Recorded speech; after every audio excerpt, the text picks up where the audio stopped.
नमस्कार दोस्तों, मैं अमित कुमार पांडे और आप देख रहे हैं नंबर वन रफ्तार स्टडी एनआरएस। जी हाँ दोस्तों, एक बार फिर से हम आपको लेकर आए हैं एक वीडियो और इस वीडियो में हम बात करने वाले हैं यूपीटीयू एंट्रेंस एग्ज़ाम के जो क्वेश्चन हैं उनका आंसर की दिखाएंगे। चलिए दोस्तों, ये रहा आपका पेपर आप देख ही रहे हैं और इस पेपर को अब आंसर की दिखाया जाएगा।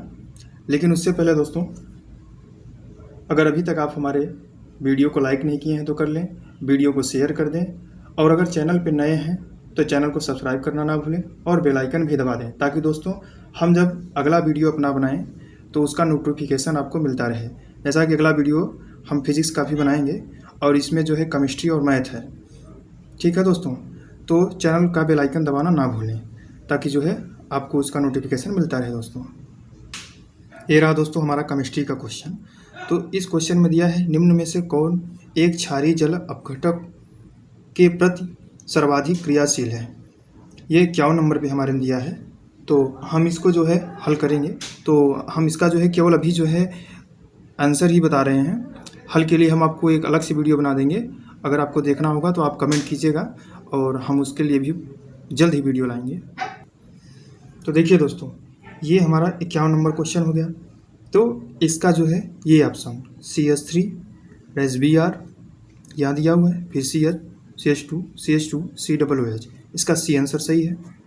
उसके बाद हम बात करते हैं अगले क्वेश्चन की। तो इस क्वेश्चन में दिया है, मेथिल बेंजोएट से बेंजील एल्कोहल प्राप्त करने के लिए सबसे उपयुक्त अभिकर्मक है। तो 52 नंबर का आंसर जो है ये बी होगा, LiAlH4। उसके बाद हम 53 नंबर की बात करेंगे।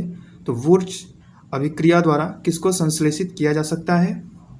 तो 53 नंबर इसका आंसर जो है सी होगा, एल्केन। ये हमारा 54, निम्न में से किसको संघनन बहुलीकरण द्वारा बनाया जाता है। तो एक्राइलेन, ये जो है डी आंसर होगा। निम्न में से कौन खटकोणीय क्रिस्टल संरचना रखता है। तो इसका हो जाएगा Na2SO4 10H2O, डी आंसर। चलिए दोस्तों, अगला क्वेश्चन देखते हैं। ये रहा हमारा क्वेश्चन, निम्नलिखित में से कौन प्रतिलोह चुंबकीय है। तो निम्नलिखित में से कौन प्रतिलोह चुंबकीय है। ये है 56 नंबर, इसका हो जाएगा CrO2, ये हो जाएगा। उसके बाद हम 57 नंबर की बात करते हैं। अमोनिया का निर्माण निम्न अभिक्रिया द्वारा दर्शाया गया है।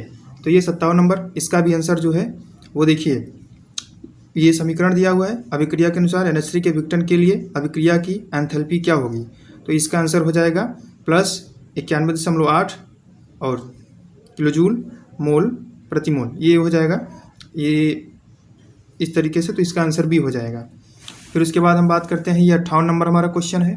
58 नंबर में दिया हुआ है 0.001 m BaOH2 विलयन के pH का मान होगा। तो देखिए 58 नंबर ये हो जाएगा आंसर इसका C, 11.3। उसके बाद हम बात करेंगे, ये रहा हमारा 59 नंबर सवाल, निम्न में से किस जलीय विलयन का सर्वाधिक क्वथनांक होना चाहिए। इसका आंसर हो जाएगा C। उसके बाद हम बात करते हैं, निम्नलिखित में कौन बढ़ते बंध क्रमों का सही क्रम होगा। तो 60 नंबर हमारे में दिया हुआ है, इसका आंसर हो जाएगा A। दोस्तों, एक बात आपको बता दूं कि ये क्वेश्चन आगे पीछे हो सकते हैं, तो आप उनको मिला लीजिएगा। हमारे इस पेपर में जो हमारे पास है, इसमें ये क्वेश्चन इस प्रकार से हैं। आप में हो सकता है कुछ क्वेश्चन आगे पीछे हों, लेकिन क्वेश्चन सभी यही रहेंगे दोस्तों। तो इसलिए आप मिला लीजिएगा, कन्फ्यूज मत होइएगा।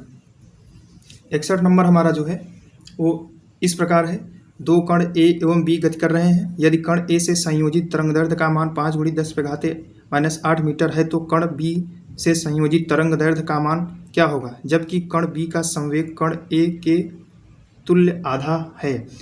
तो 61 नंबर हमारा ये है, 61 का हो जाएगा आंसर B, 10 × 10⁻⁸ मीटर। 62 में क्या दिया हुआ है, निम्नलिखित में से किसके कक्ष की त्रिज्या का मान हाइड्रोजन परमाणु के प्रथम मोहर कक्ष की त्रिज्या के बराबर होगा। तो ये हमारा 62 नंबर है, इसका आंसर हो जाएगा D, ये Be3+ और यह n = 2 है। ठीक है। उसके बाद हम 63 नंबर की बात करेंगे। 63 नंबर हमारा दिया हुआ है, निम्न में से कौन सा पदार्थ निम्नलिखित अभिक्रिया में अपचायक की तरह कार्य करेगा। तो 63 नंबर हमारा जो है इसका आंसर हो जाएगा बी, ये NI। फिर उसके बाद 64 नंबर की बात करते हैं तो हो जाएगा निम्न में सबसे प्रबल अम्ल होगा। 64 नंबर ये है, इसका आंसर बी। फिर 65 नंबर की हम बात करें, 65 नंबर तो इसमें दिया गया है दिए गए यौगिक का IUPAC नाम। तो ये यौगिक दिया हुआ है, इसका IUPAC नाम जो है वो दोस्तों हो जाएगा N डाइमेथिल साइक्लोप्रोपेन कार्बोक्सोमाइड, ये हो जाएगा 65 का ए। उसके बाद हम 66 की बात करते हैं, क्वेश्चन नंबर 66।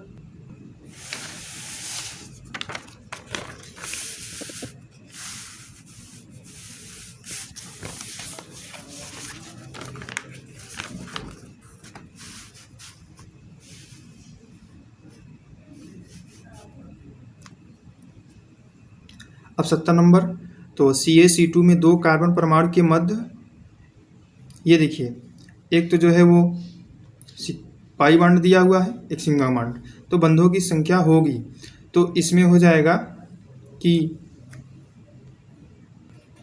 ये 2 पाई बॉन्ड और 1 सिग्मा बॉन्ड, तो ये हो जाएगा। निम्न में से कौन सा दुर्बलतम लुईस क्षार है, तो इसका आंसर ए हो जाएगा, 71 का ए। उसके बाद हम बात करते हैं ये 72 नंबर, आर्सेनिक सल्फाइड साल के लिए निम्नलिखित में से कौन सा धनायन न्यूनतम उर्णन मान रखता है, तो 72 नंबर का हमारा आंसर हो जाएगा डी, तो डी हो जाएगा Al3+। फिर हम देखते हैं दोस्तों 73 नंबर हमारा दिया हुआ है, अधिशोषण आरेख में log x अपान m vs log p से एक सीधी रेखा प्राप्त होती है जो कि x अक्ष के सापेक्ष कोण थीटा = 14.04 डिग्री पर झुकी है। अधिशोषण प्रक्रम में n का मान होगा, तो ये tan का मान दिया हुआ है, तो ये जो है 73 नंबर, इसका आंसर हो जाएगा सी 4। 74 नंबर क्या दिया है, किसको गर्म करने पर सर्वाधिक शुद्ध N2 को प्राप्त किया जाता है, तो 74 नंबर में इसका आंसर हो जाएगा डी। फिर अब हम बात करते हैं 75 नंबर। 75 में दिया हुआ है कि निम्न से कौन वर्गाकार पिरामिडल ज्यामिति प्रदर्शित करता है, तो 75 का हो जाएगा सी।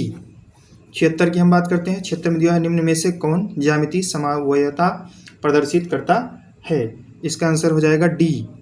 उसके बाद अब देखिए 77 नंबर की बात करें, ये 76 हो गया। अब 77 एल्किल हैलाइड की SN1 अभिक्रिया के मंद पद में प्राप्त कार्बन धनायन होता है, तो 77 नंबर का हो जाएगा ए आंसर, sp3 संकरित।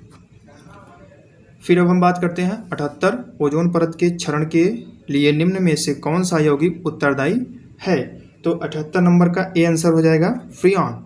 इसके बाद हम बात करेंगे 79 नंबर, इसमें दिया हुआ है निम्न रासायनिक अभिक्रिया क्या कहलाती है, तो ये जो है निम्न रासायनिक अभिक्रिया 79 नंबर पे है, इसका आंसर सी हो जाएगा गेटरमन कोश अभिक्रिया। ठीक है, बहुत से बच्चे जो है वो गेटरमन अभिक्रिया कर दिए हैं, तो उनका जो है वो गलत हो गया है, ये होगा गेटरमन कोश अभिक्रिया, सी आंसर हो जाएगा। 80 नंबर में दिया हुआ है कि जब एसीटोन की अभिक्रिया तनुक्षार के साथ कराई जाती है तो प्राप्त उत्पाद होगा, तो 80 नंबर जो है उसका आंसर हो जाएगा बी नंबर, ये हो जाएगा मेसिटाइल ऑक्साइड। उसके बाद 81, तो 81 में भी जो है वो बी है, ये हो जाएगा जिंक। इंसुलिन में उपस्थित धातु ये जिंक ही होता है।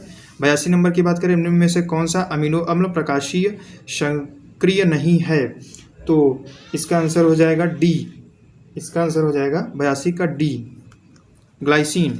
उसके बाद हम 83 शून्य कोट की अभिक्रिया के 100% पूर्ण होने के लिए आवश्यक समय है, तो आवश्यक समय की हम बात करेंगे तो इसका हो जाएगा A/K।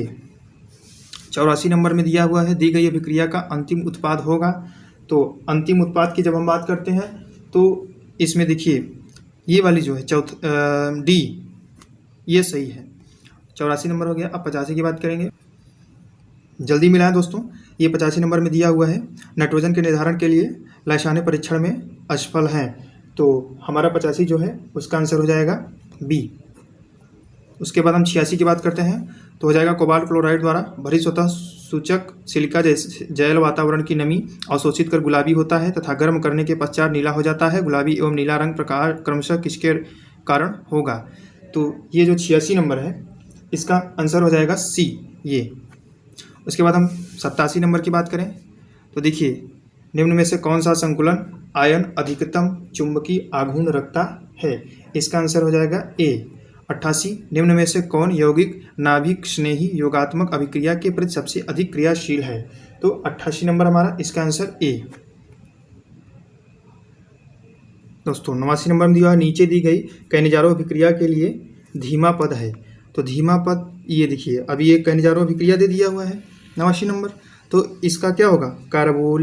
कार्बोनिल समूह पर हाइड्राइड आयन का स्थानांतरण, ये हो जाएगा बी। 89 के बाद अब 90 की बात करते हैं। तो 90 में दिया है, निम्नलिखित में से कौन सी FCC संरचना एक आंतरिक चतुष्फलकीय रिक्तियों में धनायन रखती है? तो ये 89 के बाद 90, तो 90 वाले का आंसर हो जाएगा बी, ये हो जाएगा ZNS। 91, साबुन उद्योग में स्पेंट लाई में से ग्लिसरॉल का पृथक्कीकरण करने हेतु कौन सी विधि प्रयोग में ली जाती है? ये तो दोस्तों सबसे सरल है, कम दाब पर आशवन, इसका आंसर भी हो जाएगा। 91 का आंसर हो गया। 92 नंबर देखिए, 92 में दिया हुआ है कार्बनिक क्षार अणुभार भी दिया 244 का 0.532 ग्राम, क्लोरो प्लेटिनेट दहन के पश्चात 0.195 ग्राम प्लेटिनम देता है। क्षार के प्रति अणु में नाइट्रोजन परमाणुओं की संख्या होगी, तो ये 92 नंबर का डी हो जाएगा 4।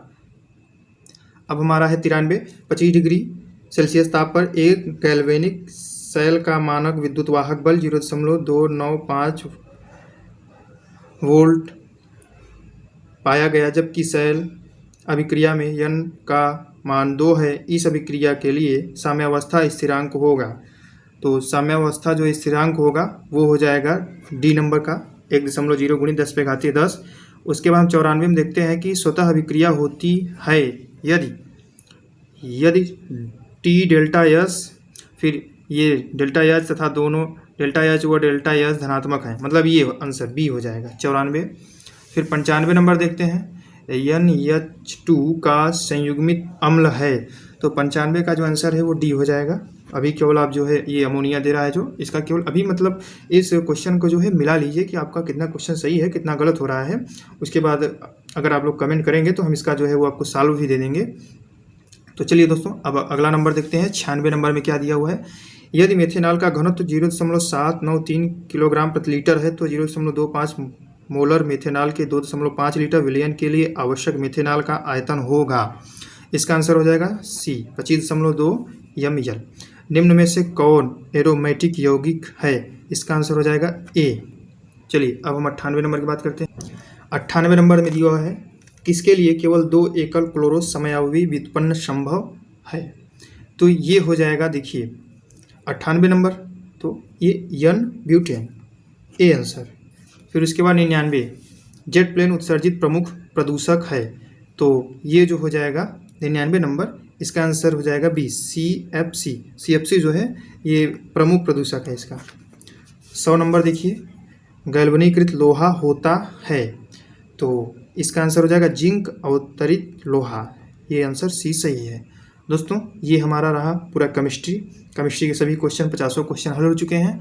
अब हमारा मैथ बचता है, तो दोस्तों हम चलने वाले मैथ की तरफ। लेकिन उससे पहले अगर अभी तक आपने हमारे वीडियो को लाइक नहीं किया है तो कर लीजिए, चैनल को सब्सक्राइब नहीं किया है तो कर लीजिए और शेयर करना ना भूलें। और अगर अभी तक आप लोग हमारे वीडियो पर नए थे तो चैनल को जो है सब्सक्राइब कर लीजिए और बेल आइकन दबा दीजिए ताकि अगले वीडियो का नोटिफिकेशन आपको मिलता रहे। ये रहा हमारा मैथमेटिक्स का सवाल। तो 101 नंबर से इसमें दिया हुआ है, यस n एक समांतर श्रेणी के n पदों के योग को निरूपित करता है जिसका प्रथम पद a है। यदि इस श्रेणी का सार्व अंतर d = यस n माइनस के yes n minus 1 plus yes n minus 2, तब k बराबर होगा, तो k बराबर होगा 2 आंसर इसका ए हो जाएगा। उसके बाद देखिए 102 नंबर, यदि Z1 तथा Z2 दो मिश्रित ऐसी सम्मिश्र संख्याएं हैं कि mod Z1 = mod Z2 तथा ARG Z1 plus ARG Z2 = पाई, तब Z1 बराबर होगा, तो Z1 जो बराबर होगा ये हो जाएगा आंसर सी। 103 नंबर देखिए, यदि Z1 Z2 तथा Z3 किसी समबाहु त्रिभुज के शीर्षों का इस प्रकार निरूपित करते हैं कि mod Z1 = mod Z2 = mod Z3, तब आंसर हो जाएगा 103 वाले का आंसर है बी, Z1 + Z2 + Z3 = 0। उसके बाद अब 104 नंबर हमारा दिया हुआ है, यदि समीकरण x square plus 2x plus 3 equal to 0 तथा a x square plus b x plus c equal to 0 a b c, तो ये दे रहा है देखिए आर के एक मूल समान है तब ए अनुपात बी अनुपात सी है, तो इसका आंसर जो है 104 का हो जाएगा डी, 1:2:3। उसके बाद 105 नंबर की हम बात करते हैं, तो ये गुणोत्तर श्रेणी दिया हुआ है, तब इसका हमें जो है एक्स वाई जेड का मान याद करना है, तो 105 नंबर का आंसर हो जाएगा, ये समांतर श्रेणी में होगा, ये देखिए 105 का ए। चलिए अगला क्वेश्चन देखते हैं 106 नंबर। दोस्तों एक बात ध्यान रखिएगा, इस पेपर को जितना भी हल किया गया है लगभग सभी क्वेश्चन सही हैं, आप भ्रमित ना होइएगा दूसरे का वीडियो देखकर, क्योंकि इसमें सभी सफल प्रयास किए गए हैं ताकि क्वेश्चन जो है गलत ना मिले।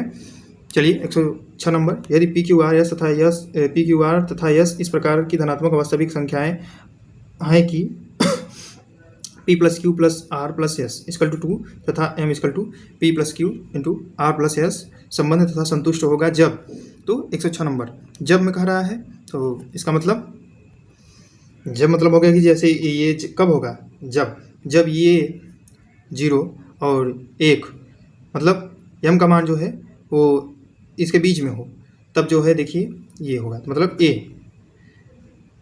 उसके बाद 107 नंबर की बात करते हैं, तो अनंत श्रेणी ये दिया हुआ है का योग है, तो 107 नंबर का आंसर हो जाएगा आपका सी नंबर, 107 का सी, ये हो गया।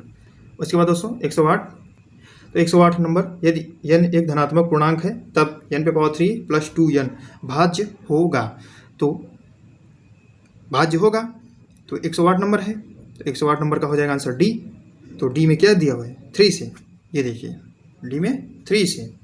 उसके बाद 109 नंबर, यदि ए तथा बी क्रमशः 1 प्लस एक्स पावर एन के विस्तार में एक्स पे पावर आर तथा एक्स पे पावर एन माइनस आर के गुणक हैं, तब हो जाएगा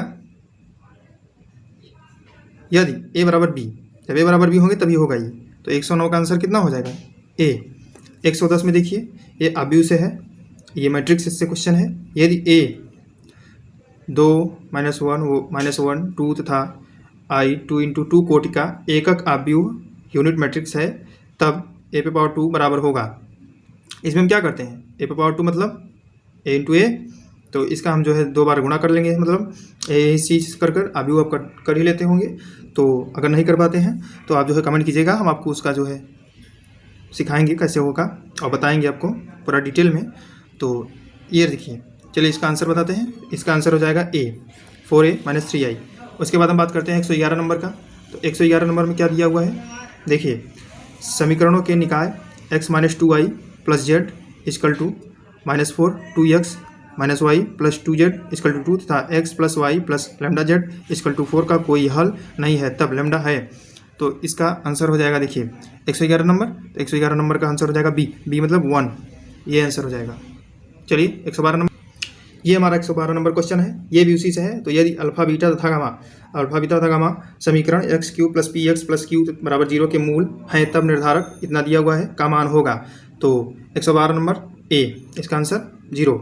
यदि ये क्वेश्चन आपका दे दिया है 113 नंबर, इसका आंसर हो जाएगा 113 नंबर है, 113 नंबर का आंसर हो जाएगा 300।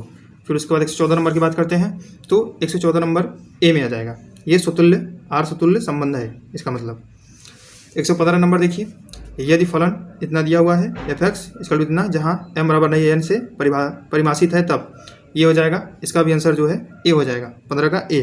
f एकाएक और आच्छादक फलन है, ठीक है। देखिए ये हमारा 116 tan 10 degree plus tan 35 degree into plus tan 10 degree into tan 35 degree का मान, तो इसका मान जब ज्ञात करना होगा तो मान में आ जाएगा आंसर सी -1।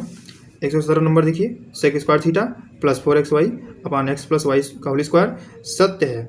यदि यह कब सत्य होगा, जब इसका मान x प्लस वाई बराबर 0 नहीं होगा, ठीक है, x प्लस वाई का मान जब जोड़ने पर इसके बराबर 0 के बराबर नहीं होगा। तो 118 नंबर देखिए, ये दिया हुआ है 9 tan square theta plus 4 cot² theta का न्यूनतम मान है, तो इसका आंसर हो जाएगा 12, डी नंबर। 119 त्रिभुज ABC में यदि कोण A बराबर π/2 तो तब cos² B plus cos² C बराबर है, तो ये बराबर हो जाएगा 1 के, तो सी इसका आंसर। 120 नंबर देखिए, त्रिभुज ABC में यदि cos A अपान अल्फा बराबर cos B अपान B बराबर cos C अपान स्मॉल c, तो इसको क्या होगा तथा a बराबर 2 तब त्रिभुज ABC का क्षेत्रफल है। तो ये क्षेत्रफल हो जाएगा √3 वर्ग इकाई। 121 नंबर हमारा दिया है समीकरण sin inverse x equal to 2 tan inverse x का हल समूह है। तो इसका आंसर हो जाएगा C नंबर। फिर 122 नंबर देखते हैं, रेखाओं √3 x plus y equal to 1 तथा x plus √3 y equal to 1 के बीच का कोण है। तो ये कोण हो जाएगा 30 डिग्री। आंसर इसका हो जाएगा A। देखते हैं 123 नंबर, बिंदु A 3,4 से गुजरने वाली एक सरल रेखा इस प्रकार है कि अक्षों के बीच का इसका अंतःखंड बिंदु A पर द्विभाजित होता है। इस रेखा का समीकरण है। तो इस रेखा का समीकरण हो जाएगा 4x plus 3y equal to 24। Answer A. 124 number देखते हैं कि वृत्त x square plus y square equal to 4/3 में उत्कीर्ण समबाहु त्रिभुज के भुजा की लंबाई क्या है। इसकी लंबाई हो जाएगी 2 इकाई, मतलब 2 यूनिट।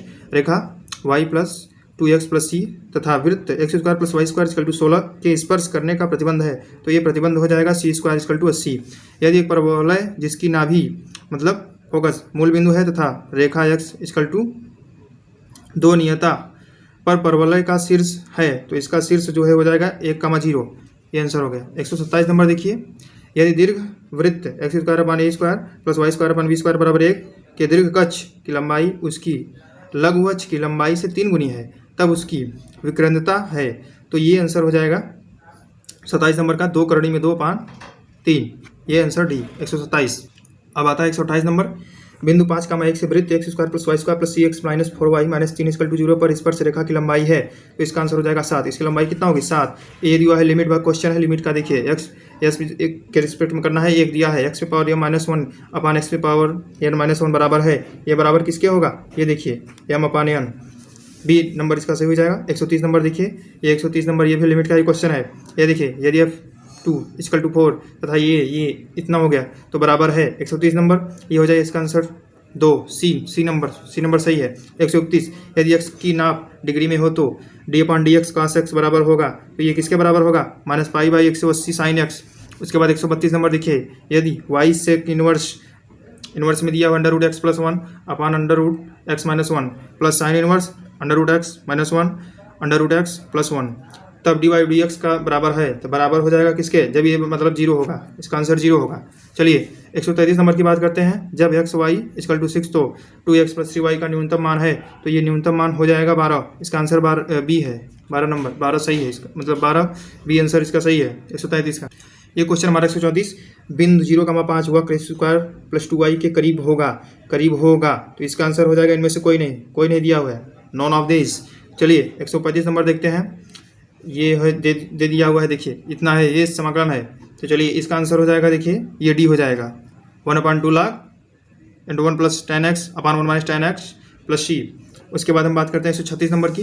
136 नंबर हमारा दिया हुआ है, ये फंक्शन है f(x) equal to √1 plus x square का x स्क्वायर के सापेक्ष समाकलन करना है।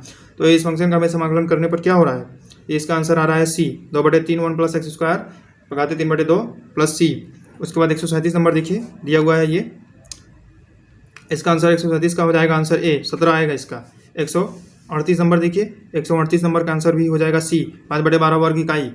उसके बाद देखते हैं 138 हो गया। 139 ये रहा हमारा 139 number, dy/dx equal to ax plus h upon by plus k का हल परवलय निरूपित करेगा जब में आंसर हो इसका हो जाएगा कि सी a बराबर 0 हो, b बराबर न हो 0 के। चलिए उसके बाद 140 नंबर, एक तल पर सभी रेखाओं जो लंबवत नहीं है पर अवकलन समीकरण है। तो अवकलन समीकरण है d2y upon dx square equal to 0। ये आंसर ए सही हो जाएगा। 141 नंबर देखिए, 141 नंबर का आंसर जो है वो बी हो जाएगा 2/11। 142 नंबर हमारा दिया हुआ है, 3 पासों को एक साथ उछालने पर तीनों ताशों पर एक ही संख्या प्रकट होने की प्रायिकता होगी। तो प्रायिकता जो है 3/36 हो जाएगी। 3/36 नहीं, ये गलत है। ये शायद वो जिसका पेपर था वो लगाया हुआ था, तो ये गलत है आंसर। इसका हो जाएगा 1/36। चलिए ए आंसर इसका सही है। 143 नंबर देखिए, तो 143 नंबर ये हमारा दिया है, इसका आंसर हो जाएगा बी 2/3। चलिए अगला क्वेश्चन देखते हैं। 144 नंबर ये दिया है, पी और क्यू के स्थिति सदिश क्रमशः दिया हुआ है, वेक्टर है तथा वेक्टर बी निरूपित है। यदि कोई बिंदु आर रेखा पी क्यू पर इस प्रकार है कि पी आर बराबर 5pq तथा r की स्थिति सदिश होगी, तो इसका आंसर हो जाएगा a 5 vector b minus 4 vector a। 145 number देखिए, यदि vector a dot vector b into vector c बराबर 0, तब सत्य कथन होगा। तो सत्य कथन इसमें आंसर हो जाएगा vector a comma vector b comma vector c एक ही तल में है। इसका आंसर हो जाएगा बी 145 का बी। 146 नंबर हमारा दिया है, यदि a cap b cap c ऐसी इकाई सदिश हैं जो कि a cap minus √3 b cap plus c cap बराबर 0 को संतुष्ट करते हैं, तब सदिश कैप ए तथा कैप सी के बीच का कोण होगा। तो इसका आंसर हो जाएगा पाई बाई 3 हो गया। उसके बाद देखिए, दो बलों ए और बी के परिणामी का परिणाम ए है। यदि बल ए को दोगुना कर दिया जाए तथा बल बी को न बदला जाए, तब नए परिणामी तथा बी बल के बीच का कोण होगा, तो ये हो जाएगा 90 डिग्री। सी आंसर हो जाएगा इसका 147 का सी। ये हमारा 148 नंबर हो गया। इसमें दिया हुआ है एक बिंदु कण एक सरल रेखा में x बराबर √t के अनुसार गति कर रहा है। जहाँ t समय है तब कण के त्वरण का वेग के घन के साथ अनुपात होगा। तो इसका आंसर हो जाएगा ये -2 बी। तो 148 का बी। उसके बाद 149 का देखिए, एक क्षण जिसकी लंबाई l है, इसका रेखीय द्रव्यमान घनत्व इसके एक सिरे से दूसरी के वर्ग के अनुसार बदल रहा है, दूरी के वर्ग के अनुसार बदल रहा है। तो इस क्षण का गुरुत्व केंद्र इसके सिरे से निम्न पर होगा। तो इसका आंसर हो जाएगा डी 3L/4। इसका आंसर ही डी। उसके बाद 150 देखिए, एक कण का विस्थापन समीकरण xt 5t² - 7t + 3 है। जब इसका वेग 5 मीटर प्रति सेकंड हो जाता है, उस क्षण का त्वरण होगा। तो उस क्षण का त्वरण हो जाएगा 7 मीटर प्रति सेकंड स्क्वायर। ये रहा दोस्तों 150 का सी। तो उम्मीद करता हूँ कि आपको ये सभी क्वेश्चन समझ में आया होगा। अगर आपने सभी क्वेश्चन मिला लिया होगा तो हमारे चैनल को अगर सब्सक्राइब नहीं किया तो कर लीजिए, बेल आइकन को दबा दीजिए और लाइक करना ना भूलें तथा चैनल को जो है सब्सक्राइब करना भी ना भूलें। चलिए दोस्तों, उम्मीद करता हूँ कि समझ में आएगा। चलिए मिलते हैं अगले वीडियो में आपसे।